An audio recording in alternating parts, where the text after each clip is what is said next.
ang Department of Education, ang kampo po ni Vice President Sara Duterte, abay, no comment pa dito sa panukala na taasan po yung sahod ng ating mga guro, mga public school teachers. Actually sa Pilipinas, isa sa mga kawani ng gobyerno na may pinakamababang sahod talaga yung mga guro. Kung ikukumpara mo sa hirap na kanilang pinagdadaanan, sa responsibility sa kanilang ginagawa, hindi sapat ang 22,000, no? Ang sahod kasi, entry level kasi ng mga guro sa Pilipinas, nagro-range siya ng 22,000 to 24,000. Dami pang mga deductions niya, di ba? Para kung nag-loan pa sa GSIS at kung ano pang mga loan, nag-GPAN o kung ano man ka-coffee, wala na talagang matitira sa sahod ng ating mga guro na kung titingnan mo, halos maghapon nagsasalita at hindi pa nagtatapos yung trabaho doon sa pagsasalita, no? Pag uwi ng bahay, gagawa pa yan ng lesson plan, mag-check ng mga test paper, at kung ano-ano pa po ang mga gagawin ng ating mga guro. Maganda na nga lang, naalis na sila ng administrative task pero mababa pa rin po ang sahod. So tinanong ang DepEd dito, tinanong po ang kampo ni Vice President Sara Duterte dito kung ano ang masasabi nila sa panukala na yan. Actually kay Castro ito kaya Teachers Party List ito panukala dyan sa Kongreso, no, na taasan po ang minimum wage ng mga guro kasi from 22 to 24,000, gawin man lang itong 50,000. Kasi kung ikukumpara mo sa ibang bansa, malaki ang sahod ng mga guro. Kaya kung papansinin mo, yung mga fresh graduates natin dito, once na pumasa na sila ng board exam, lumilipad, papunta ng Singapore, punta ng Thailand, sa ibang bansa, iba't ibang bansa pa. Doon nagtuturo kasi malaki ang sahod. Hindi mo naman masisisi dahil maliit talaga ang sahod ng mga guro dito sa Pilipinas. So, may move ngayon na taasan itong sahod pero no comment ang DepEd. Paano ba dapat? Sino dapat ang magbigay ng komento dito? Siyempre ang mga guro, umaasa rin sila.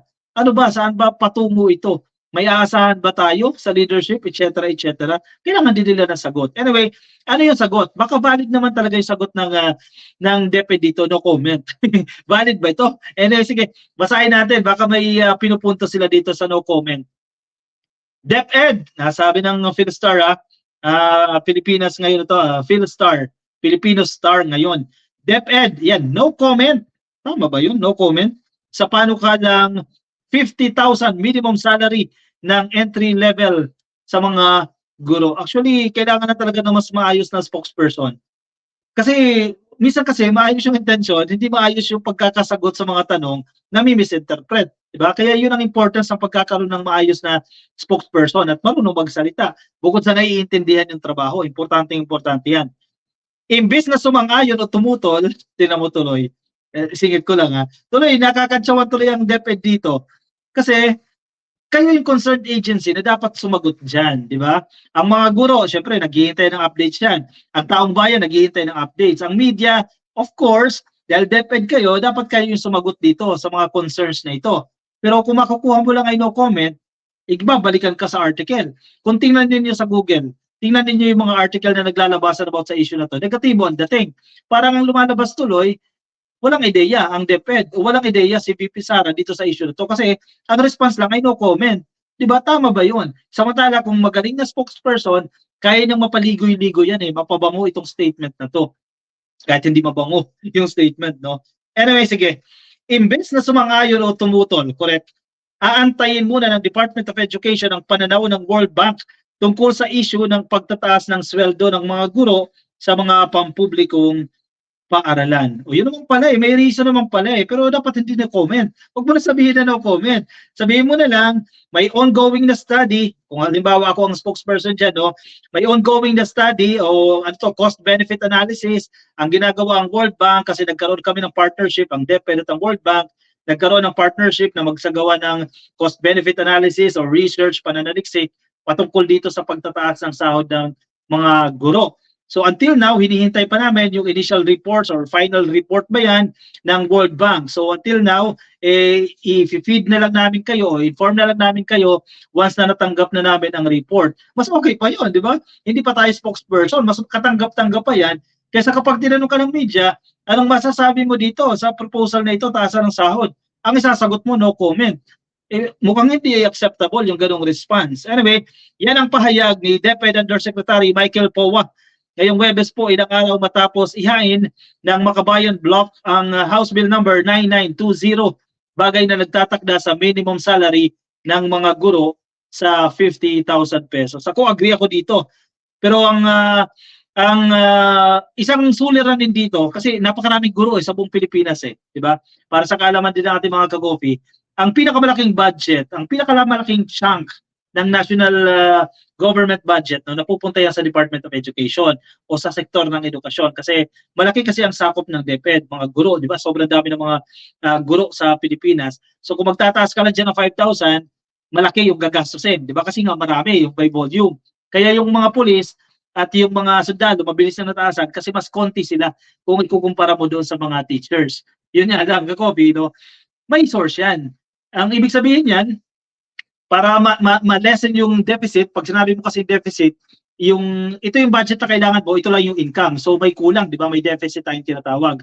So para ma-remedyohan yun, mangungutang ka ng pondo para mag-match. Di ba? Ito kasi yung kailangan gastusin o gastusan, ito lang yung pondo. So dahil kulang yung pondo, mangungutang ka para ma-address mo yung deficit. Though ang pwede mo naman gawin dito, kung ito yung kailangan mo sa salary increase na yan, kasi gagawin mo 50,000 from 24,000, let's say 24,000, gagawin mo 25, gagawin mo 50,000. So, ang kulang mo dyan, 26,000, times millions. Diba? Bilyones ang kailangan mo para sa taas ng sahod ng ating mga guro. And hindi lang sahod ang tumataas dyan. Kasama dyan yung premium, yung contribution sa GSIS, bonuses, etc. Tataas yan. So, anong pwede natin gawin dyan? Pataasin yung revenue. Pataasin yung kita natin, di ba? Habulin yung mga hindi nagbabayad ng buwis. And then, i-divert yung ibang funds na hindi man kailangan. Ano ba yung confidential funds? Di ba na sa DepEd? E di alisin na yan, ilagay yan doon, ilipat yan doon sa pampataas ng sweldo ng mga guro. Or kung hindi sapat mula sa DepEd, hanap ka ng ibang agencies na may confidential funds din na hindi kailangan, ilagay dyan sa sahod ng mga guro. Ang kailangan dyan, mabigyan ng prioridad. At kailangan dyan, mataas talaga ang sahod ng mga guro dahil sobrang mababa. Kasi may mga kamag-anak din tayong guro, yan ang kanilang kwento. Halimbawa, sa eleksyon, ito yung sa halalan, di ba? Napakabigat ng kanilang trabaho at hindi na trabaho responsibility. Di ba makikita mo, pinapasok ng mga armadong grupo para kunin yung mga balota, etc. Di ba? Mabigat na yung trabaho, magdamaga na sila dyan, maliit lang yung honorarium, at tinataya pa nila yung kanilang buhay. So, malinaw na dapat talagang taasan. Wala nang question dyan, taasan ba o hindi. Ang dapat na tanong dyan, magkano ang itataas? Depende sa budget. Pero kung itong 50,000, pag-uusapan naman sa Senado yan, kung magagawa nila yan, abay, kailangan may mag-sacrifice, di ba? Huwag na mag-confidential funds. Ilagay na lang dyan sa sahod na yan ng mga guro. O buwasan din yung pondo ng ilang mga ahensya ng gobyerno para mapunan natin yung pangangailangan natin para sa mga guro. Sabi ni POA, basa tayo, balik tayo dito. We cannot comment on the amount because we are still waiting for the study from the World Bank. Huwag na no comment kasi ang tao sensitive dito sa salitang no comment di ba? Kasi parang umiilag ka dito. Hindi man to big deal, ka-coffee. Itong issue na ito Mas big deal pa nung tinanong si Vice President Sara Duterte kung anong masasabi niya doon sa relasyon nila ni First Lady. Yun, pwede ka mag-no comment dyan. Pero issue ito We are expecting preliminary results from the World Bank in a few weeks. They are just requesting for additional data from DepEd which we are now processing. Yun naman pala. Sana yun lang ang sinabi niya. Wala na yung no comment. Kasi nga again, sensitive ang mga tao pag sinabi mong no comment. Parang hindi ka interested doon sa issue na yan. Ito pala ang sinasahod ng mga guro. 22,316 hanggang 24,391. Depende kung anong step ka. Kasi may salary increment din dyan. Yan yung entry level at 22,000. Monthly sahod dyan. Alinsunod po sa salary and standardization law. Samantalang ang mga sundalo at ang pulis, ang entry level ata dyan ay nasa 29,000 ata Kung hindi tayo nagkakamali dyan, or around 30,000. Medyo malaki-laki na ka-coffee yung sinasahod ng mga sundalo at pulis na malayong-malayo sa sinasahod ng ating mga guro. Yan, VP, no comment, sabi ni Lizelle C. Lori Mamawag, no comment, VP Sara. Kampo niya kampo ni VP Sara. Sunday Calma, ka-coffee, si Harry Roque ang mangungunang magkalat ng balita na ayaw ni PBBM na magkasundo sila ni FPRRD. Meron na bang ganyang balita? Pero sa tingin ko, yan yung talagang narrative nila. Yan ang mangyayari yan. Paano maki-debate yung no comment? Correct. Kay Mel Warren. Rally ng mga bully daw dyan sa Cebu. Kay Joselito Foronda, no to face off. Definitely, no? Wala talagang magaganap ng face off. Gandang gabi po, sir, kay Reynan, Mark Kitayen. Happy viewing po sa inyo. Kay Charlene Tada, nasa Facebook. Happy viewing po sa atin. Ay, solid ka po dito.